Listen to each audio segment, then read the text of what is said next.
Nareo efa bonjour maro karazagna go aminazy tsara loatra zamiala aminazy zitsika jiaby bonjour manolotra anao ny fampalalam-baovao. La 4G Batelma vous présente Ny vaovao. Sardine trésor. Sardine trésor. Amin'ilay tiako be. Manolotra anao ny fampalalam-baovao.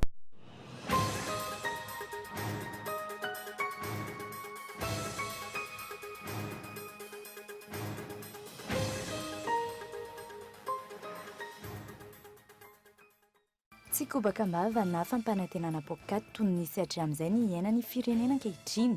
Mitana ny teny nomeny sy ny fampanantenana nomeny vahoaka ny tondra. Ajainy ny lalàna velona misy eto amin'ny firenena. Tsy afangaro ny raharaham-panjakana sy ny antoko ka miatra ny tsy fiandanian'ny fanjakana amin'ny raharaham-pifidianana.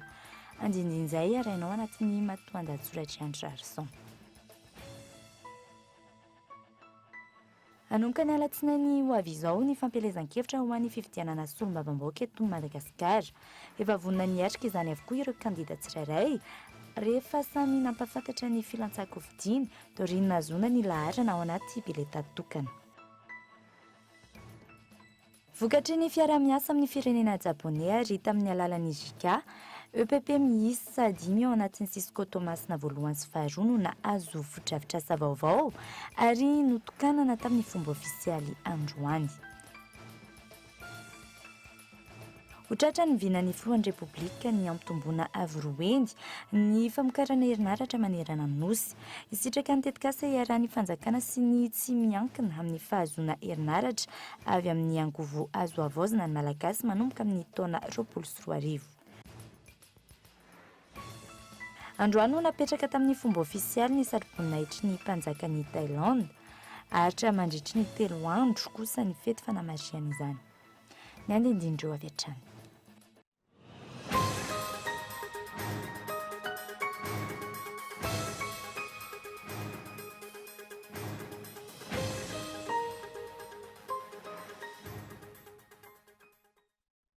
Tonkilasy tompoko vavy miarabantsika rehetra tonga soeto amin'ny fampalalam-baovao Cool TV amin'izao alina izao ary manaraka manasa anao anaraka izany hatramin'ny farany.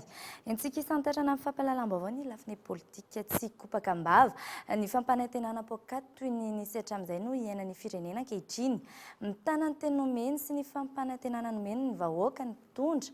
Ajaina ny lalàna velona misy eto amin'ny firenena. Tsy afangaro ny raharaham-panjakana sy ny any antoko ary miatra ny tsy fiandanian'ny fanjakana amin'ny raharaham-pifidianana. Ajaina ny fahalalana maneho hevitra anaty fifanajana tanteraka. Ho mariky ny fitondrana tsara tantana atao anaty mangarahara. Ho fantatry ny vahoaka ny fiara-miasa ny fanjakana mpamatsy vola mahazatra sy ny mpiara-miominantoka. Tsapany vahoaka avy hatrany ezaka atao. Andindin'izay arainao atao anatin'ny matoan-dahatsoratra Andry Rarson. Nankalazainao omaly ny andro iraisam-pirenena amin'ny fahalalan'ny asa fanaovan-gazety, tsy very anjara isika malagasy. Maro mihetsika natao ny rahan'ny fanjakana sy ny tsy miankina. Nisy ny ady hevitra sy ny fanehoan-kevitra am-pilaminana. Nisy ny dinika fahafito teo amin'ny fanjakana malagasy sy ny vondrona Europeana izay fanampiny ireo tonta natanterahana ny politika ankapobeny fanjakana malagasy sy ny vina IEM. Nampafantarina ny malagasy ny vokatry ny dinika tsy nisy nafenina. I Madagasikara ny firenena notsidihany filohany vaovao ny banky iraisam-pirenena taoriny ny nanendrena azy. Vola 2,7 tapitrisa dolara no anampiny antsika amin'izay ezaka ataon'ny mpitondra ialana amin'ny fahantrana nolovaina tamin'ireo mpitondra nifanesy. Nanaiky ny fampiakarana ny karama farany ambany oroetsy ariary ireo mpandraharaha sy ny vondron'ny mpampiasa eto amintsika taoriny ny dinika ny fanaovan'ny telotota, ny fanjakana, ny mpampiasa, ny sendika izay notariny ny filohan'ny repoblika raha 8,9 zany teo aloha.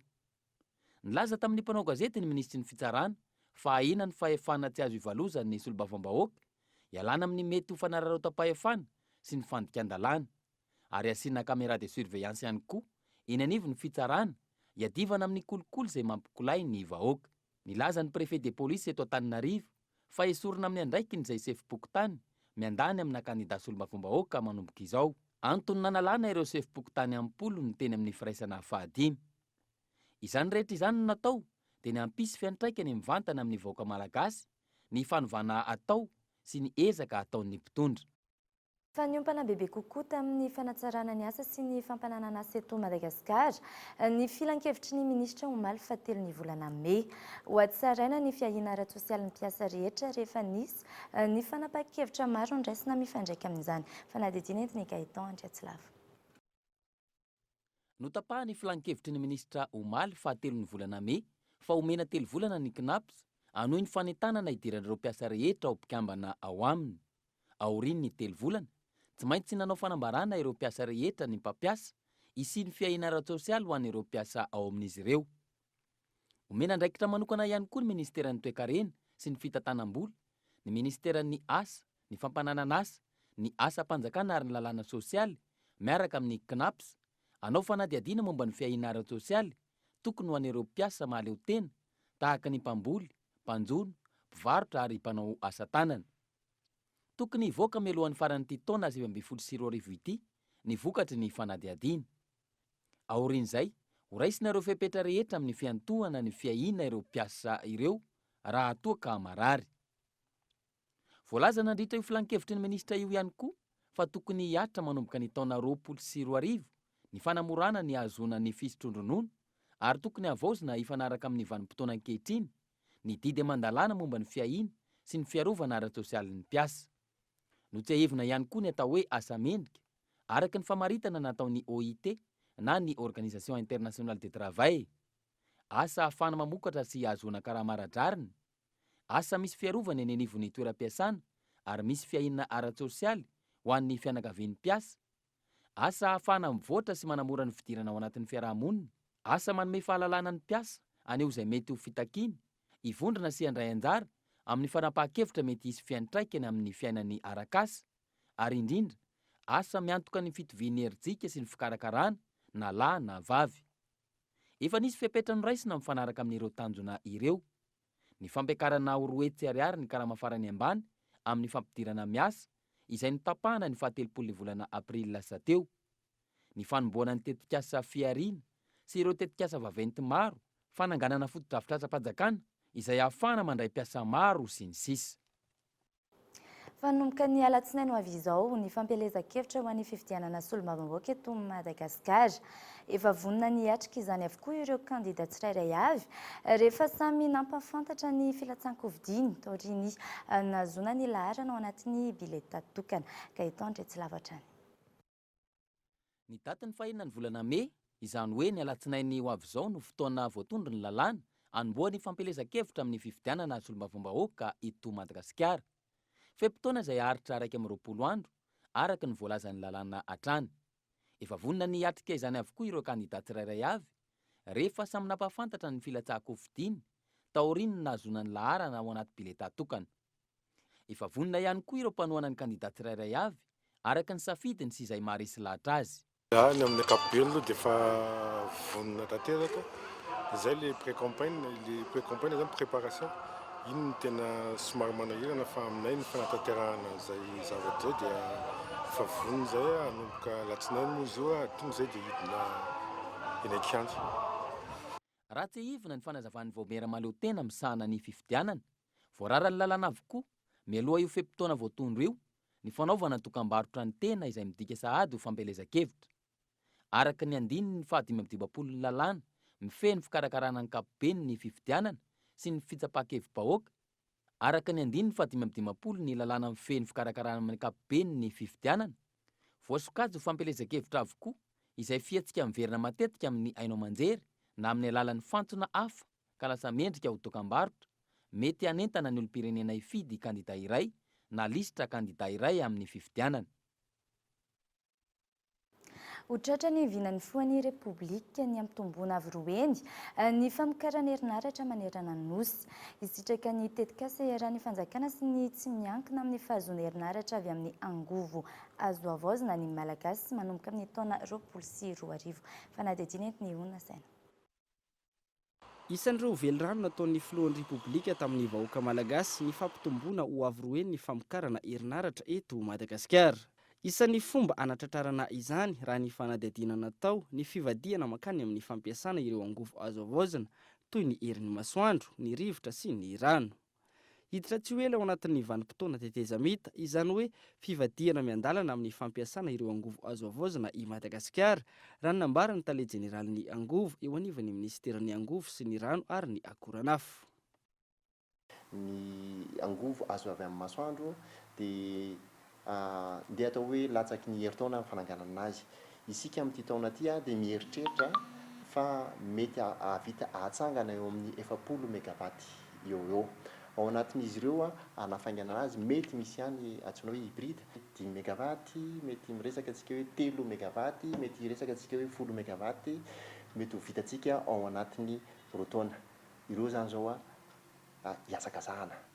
Vonona ny anao ny olona dia izay no lazaiko hoe afaka rotaona eo dia efa misy azo sitrahana mahakasika an'izay angovo azo avy amin'ny rano izay. Tsy latsan-danja ihany koa ny angovo azo avy amin'ny rivotra. Fa saingy ny angovo azo avy amin'ny rivotra dia mihoatra ny herintaona amin'ny fananganana azy ary izy angamba dia ho tenentsika hoe tsy mihoatra ny 200 megawatt hatramin'izao tsika amin'ny teny izao aloha ny eo ampelantanana kinasa atomboka ny asa amin'ity taona ity. Ho tratra ny vina fampitomboana avy ny famokarana herinaratra eto Madagasikara raha ny fanazavana hatrany. Araka ny fanambin'ny filoha Andry Rajoelina dia hoe farafaharantsy nataontsika mitombo avy roeny ny abetsaky ny angovo ananantsika ao anatin'ny 10 taona zay zavatra zay. Mahita an'le potentiel sy fahavitrian'ny olona sy fahavononan'ny olona hiasa rehetrarehetra dia mitena hoe tratra, tena tratra ilay izy. Ny projet eto ampelantananay dia mihoatra an'le nolazaina hoe mitombo avy roeny, izany hoe mihoatra 1000 megawatt, mihoatra ny 1000 megawatt ny hiditra ao anatin'ny 10 taona. Tena mihoatra an'izay mihitsy. Ny tetikasa tanterahana izay tafiditra ao anatin'ny 3P na ny partenariat public privé hiena vokatra izany ihany koa ny saran'ny herinaratra ary ho takatry ny fahefa-mividiny rehetra. Amin'ny fiandohan'ny taona 2020 araka izany no hanomboka hisitraka ny angovo azo avy amin'ny herin'ny masoandro ny vahoaka malagasy. Hitombo hatrany kosa ny vokatra isan-taona raha ny fanazavana ary hanampizay ihany koa ny angovo azo avy amin'ny rivotra sy ny rano. Izany amin'iny fatafitra tanteraka ao anatin'ny vinan'ny filohan'ny repoblika amin'ny fanarenana ny sehatry ny fampianarana. Vokatry ny fiara-miasa amin'ny firenena Japoney ary amin'ny alalan'ny JICA, EPP miisa 5 ao anatin'ny Cisco Toamasina voalohany sy faharoa no nahazo foto-drafitr'asa vaovao ary nitokanana tamin'ny fomba ofisialy androany. Michel Aranartson. EPP miisa 5 ao anatin'ny Cisco Toamasina voalohany no indray nahazo foto-drafitr'asa trano fianarana manara-penitra ny EPP Zoto, EPP La Poudrette, EPP La Foire, EPP Dépôt Analankinina ary ny EPP Manangareza. Araka izany dia foto-drafitr'asa miisa 5 nahitana efitrano fianarana 9 miampy bloc sanitaire nitokanana tamin'ny fomba ofisialy tamin'ity androany ity, izay vokatry ny fiara-miasa amin'ny firenena Japoney tamin'ny alalan'ny JICA izay angady nananana sy nahitana ireo foto-drafitr'asa goavana ireo. Ministry ny fampianarana ambony sy ny fikarohana siantifika izay misolo toerana ny ministry ny fanabeazan'ny pirenena sy ny fampianarana teknika sy ny fanofanana arak'asa no tonga nitokana izany androany no toy ny masehovoan'ny firenena Japoney sy ny solitena ny JICA eto Madagasikara. Coopération JICA malagasy le izy dia zao hitantsika zao zany efatra amin'ny 80 ny sekoly rehetra fa ny 3 no nataontsika androany anamariana an'izany ataoko hoe inauguration izany.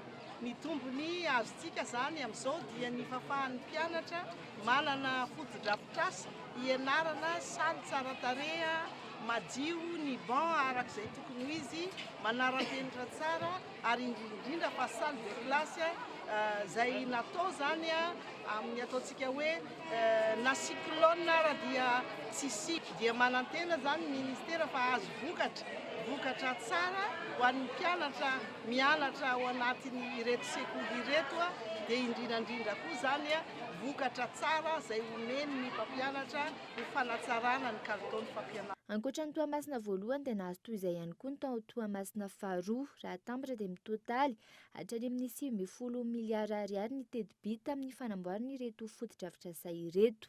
Etsy ankilany dia totosa androany ihany koa ny fifamindram-pitantanana teo amin'ny talepatry ny fanabeazan'ny firenena atsanina teo aloha sy ny talepasy ny fampianarana teknika ny fanofanana arakasa sy ny talia vaovao.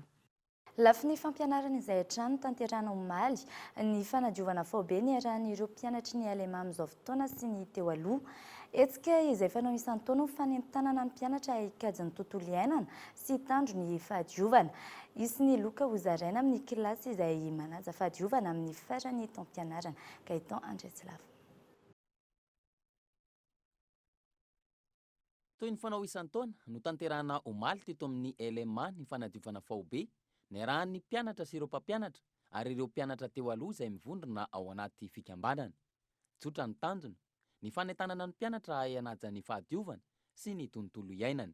Dia fanentanana ny mpianatra mba hay andraikitra amin'izany hoe tontolo fanadiovana, ny fiarovana ny tontolo iainana, fitsinjarana sy fikolokoloana an'ireny hoe fitaovana rehetra izay ananana ho amin'ny dakobe ireny. Izay ny antony anaovana le fanentanana. Manohana efitra ny fianarana tsirairay avy ireo mpianatra teo amin'ny sekoly teo aloha, izany hoe manara-maso amin'ny fahadiovana, manampy sy manentana hikajy ny tontolo iainana mandritra ny taom-pianarana. Amin'ny farany taom-pianarana, isy ny fanomezana loka ho an'ireo kilasy mendrika indrindra. Ankoatr'izay, nisy ihany koa ny fitokanana tamin'ny fomba ofisialy ny PLO, fiarah-miasa amin'ireo mpianatra teo aloha sy ny commune Antananarivo renivohitra. Io dia fiarah-miasa ny ancien LMA tamin'ny commune urbaine d'Antananarivo. Zareo zany no nametaka, zareo nanampy anay tamin'ny fanatontosana an'ilay izy. Dia ny fiarah-miasanay amin'ny samy vandray dia efa namenanay ao ny camion zareo hitaterana izay fako rehetra voangonay amin'ny fanadiovana ataonay androany. Mbola vitsy ny sekoly ahitana fiarah-miasa amin'ny fikambanan'ny mpianatra teo aloha tahaka izao eto Madagasikara. Tokony akalesona amin'ny fiarah-miasa tahaka izao ireo sekoly sasany, indrindra ireo mamoaka mpianatra maro isan-taona. Ao anatin'ny kolontsaina mamalagasy ihany koa ny fanomezana valibabena izay natalasoa.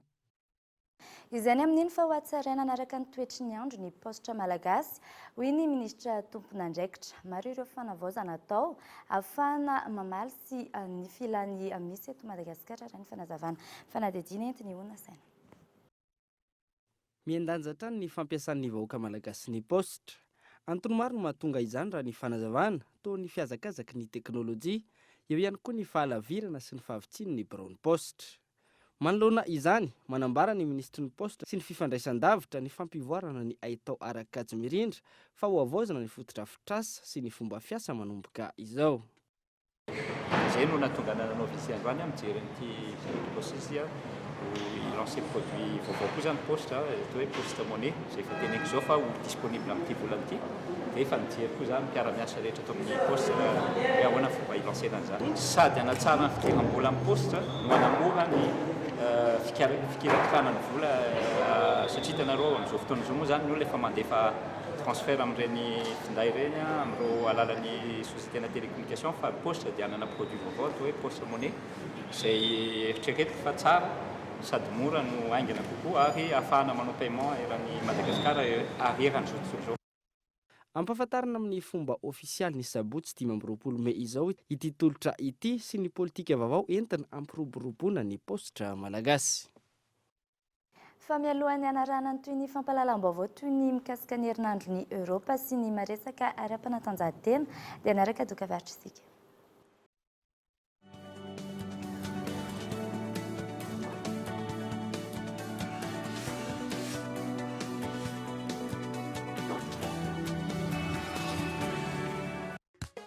Bonjour. Bonjour. Petit Miss Fanala eta watika tap na lebe na zaza. Je suis en poudre à un sachet, dans la riche en vitamine C. Bonjour. Bonjour. Bonjour.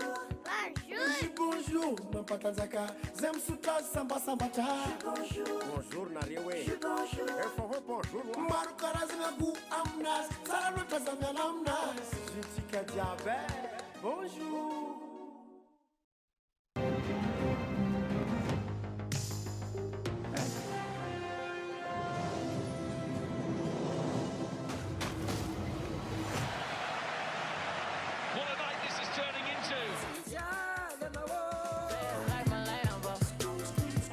北京延庆同出席20。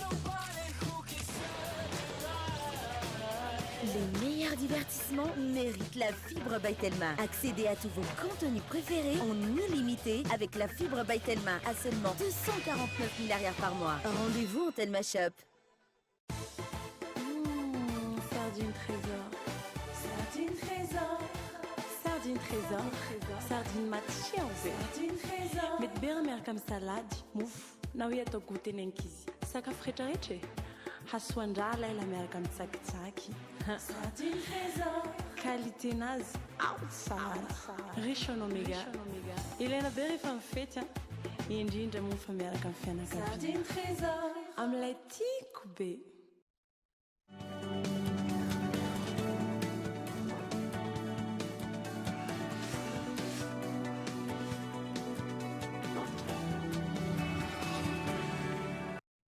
Araka ny nambara teo dia hiafaka ny fankalazana ny semaine de l'Europe na ny herinandron'ny Europe izay hanomboka ny alatsinainy izao.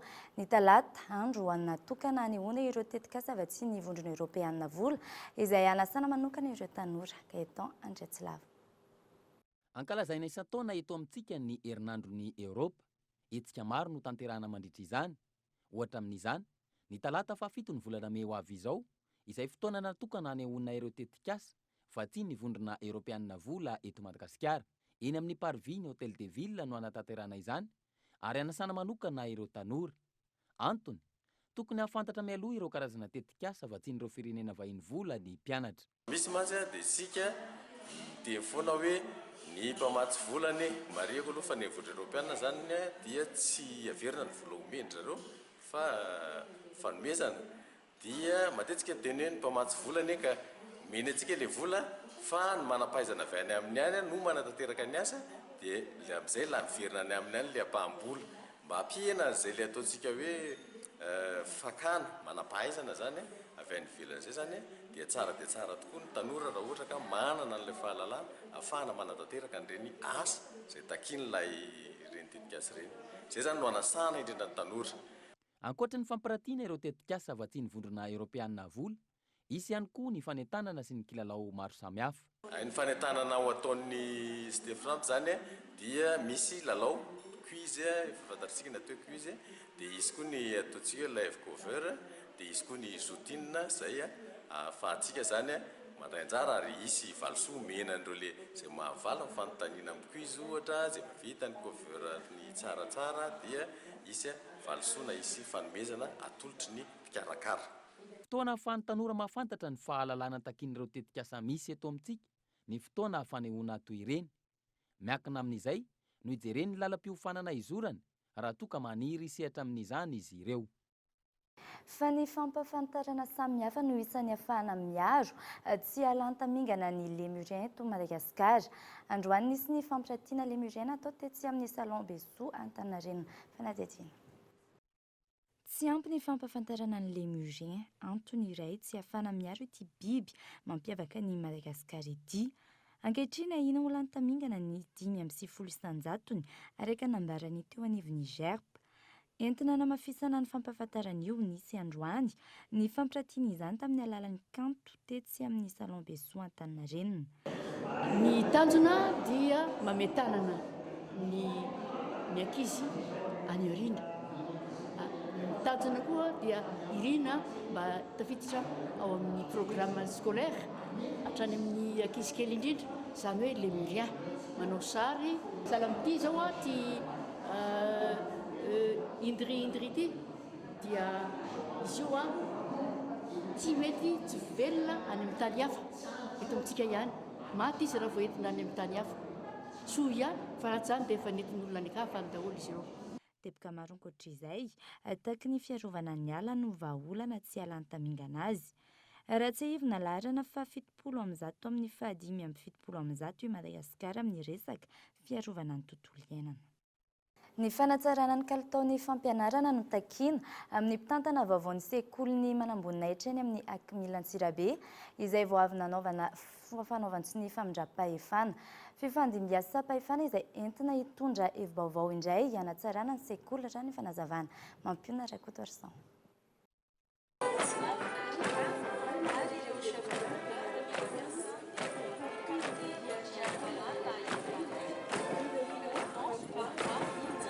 Sekolim-panjakana iray mamolavola sy mamoaka manamboninahitra sy olomanga ny firenena ny Sekoly Akademia Akmil. Toeram-pampiofanana miaramila izay miasa ho an'ny tanindrazana. Mitaky zava-baovao sy hevi-baovao hatrany ny sekoly ho fanatsarana izany hoy ny ministry ny fiarovam-pirenena. Antony indrindra tsy maintsy isian'ny fifamindram-pitantanana isaky ny roa hatramin'ny 3 taona. Ny olona manolo azy zany dia nasara ihany indray zany ny resaka fampianarana. Izay no lazaiko teo hoe manao saut qualitatif eo amin'ny lafin'ny fampianarana. Io ny anton'izany, ny antony dia satria mifandray amin'ny zavatra angatahana amin'ny folo alidà, amin'ny resaka fandriam-pahalemana, eo amin'ny fampiasana an'ireo fitaovana vaovao izany rehetrarehetra izany. Dia mila manatsara ihany koa zany tsika ny fahaizana mibaiko, eny amin'ny letsaha amin'ny fahaizana mibaiko ny miaramila, satria izay moa ny asany manamboninahitra voakavy eto amin'ny akademia miaramila. Voatendry hitantana ity akademia ity araka izany ny kolonel Ramanankavana Jean-Henri José araka ny didim-panjakana nivoaka tao anatin'ny filakevitry ny ministra. Hisy olo-toerana ny generalin'ny brigady Razafindratovy Ramasy mpitantana teo aloha. Omaly no nanatanterahana ny famindram-pahefana teo amin'izy ireo. Ity farany no komandiny akademia fa 70 nisy hatramin'izao fa 12 taona nijoroany Akmil tao Antsirabe izao.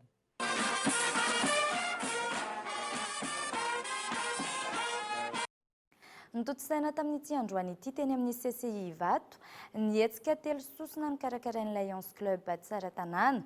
Isany tamin'izany ny fandraisana ireo mpikambana vaovao eo amin'ny Lions Club, ny fanokafana Leo Club ary ny hetsika fitadiavam-bola ahafana manatanteraka asa soa.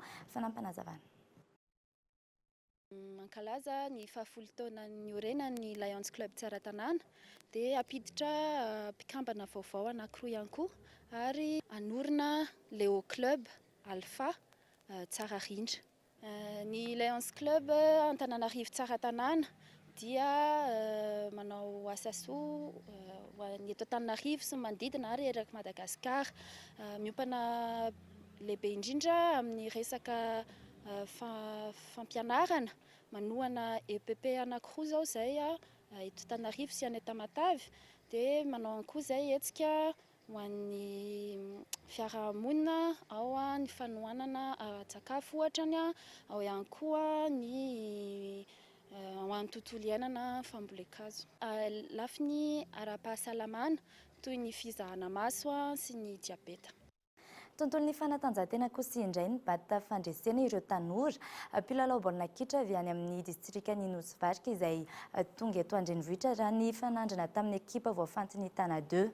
Ny kandida ho solombavam-bahoaka ao Nosy-Varika Ramatoa Volamiranty no nitondra azy ireo teto Andrenivohitra ka nampilalao azy ireo voalohany tamin'ny terrain synthétique Onasaina. Laviny reto tanora mpilalao baolina kitra avy amin'ny distrika Nosy-Varika ireto tamin'ny isa 3 ny sélection Tana 2 tamin'ity androany ity raha niaona tamin'izy ireo tetsy amin'ny terrain synthétique LGCO+. Ity lalao ity izay nahafahan'ireto mpilalao mandrafitra ny FC Nosy-Varika ireto nampitombo ny traikefan'izy ireo. Amin'ny ankapobeny aloha zany vao sambany, vao tamin'izao zany zay vao nilalao tamin'io terrain synthétique io fa izy natao teo dia nilaminy. Tamin'ny voalohany aloha somary nisy tahotra ihany satria le izy vao sambany vao nilalao tamin'le terrain fa rehefa nisy any zany ny karazana fananarana ataon'ny coach dia nihajanona natao teo dia iny moa nivokatra azo. Dia aninahitrehitra zay hiditra amin'ny ligue régionale any Fianarantsoa. Mahafinaritra aloha tamin'ny lalao tamin'ny terrain synthétique satria ohatranay zao dia tena mahafinaritra anay tokoa satria izay mbola sy nandidy zany terrain synthétique zany na sy voandroany ary sy nahita an'izany koa zay na sy madame Vola nitondray anay taty. Préparation nay tany an-tanàna aloha dia mazana dia mazana satria hoe ionan'ny Antananarivo zany dia mafimafy ny ekipa. Hanampiana ireo tanora amin'ny fanomanana ny fifaninanana eo anivon'ny faritra fa ihany koa ho famporosiana ireo tanora ho tia ny fanatanjahantena no anton'izao fampiakarana azy eto Antananarivo izao mba hahafahan'izy ireo milalao amin'ny terrain synthétique raha nambarany kandida solombavam-bahoaka ao amin'ny distrika Nosy-Varika Volamiranty. mba ahafahanjareo mahita hoe sy hananan'izy ireo sehatra mba hananan'izy ireo zany mba hampivelona ny ambopony amin'izany hoe fahitana terrain manara-penitra izany satria zany Nosy-Varika zany dia district lavidalana sy lavitra be tokoa. Ny tenako maha-candidat solombavam-bahoaka dia mijery an'izay sosalim-bahoaka izay sosalim-bahoaka izay lahara-pahamehana ka izay indrindra no nafahana nanao an'izao mba hampitombo ny traikefan'izy ireo ary mba hampitombo koa an'izay hampirisika bebe kokoa ny fifampitezana ao anatin'izay fanatanjahantena izay satria ny tanora no kitro ifaharan'ny fampandrosoana raha ho an'ny district Nosy-Varika. Itoy hatrany ny fanohanana ireo tanora raha ny fanazavana hatrany ahafahan'izy ireo miditra amin'ny sehatry ny matianina orereny distrikany Nosy-Varika sy Madagasikara.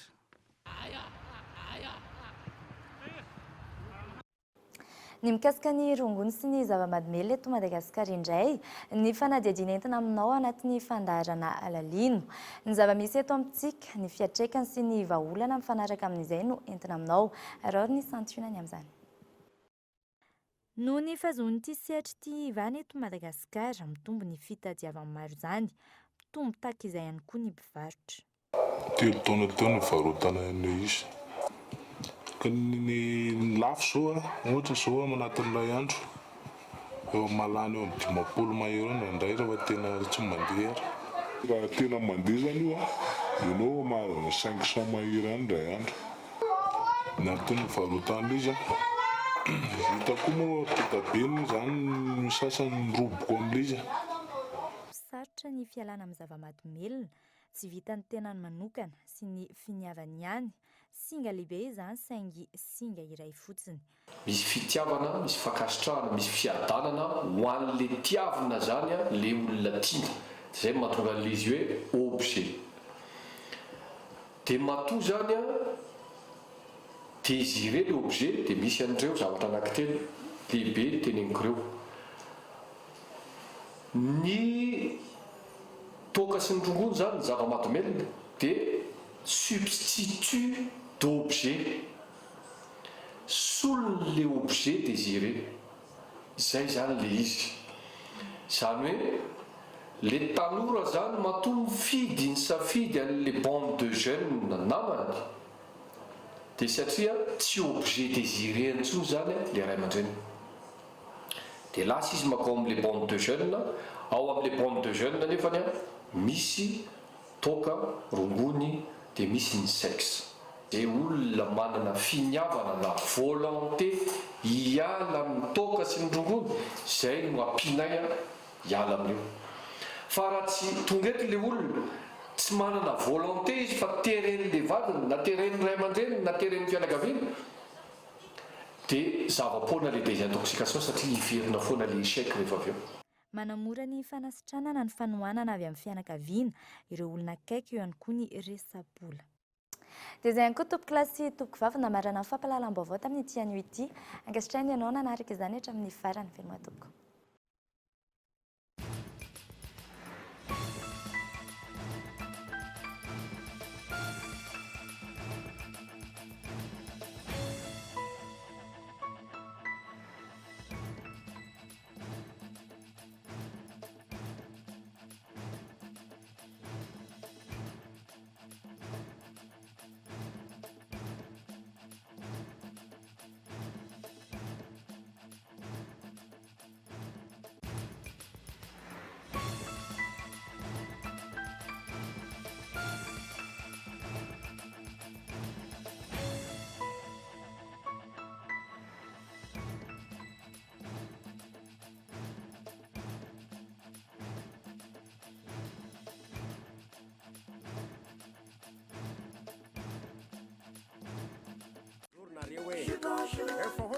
Maro karazana goût aminazy, tsara loatra zamiana aminazy. Jessica Diabet, bonjour. Nanolotra anao teo ny fampahalalam-baovao. La 4G Baitelma vous a présenté Ny Vavao. Sardine trésor.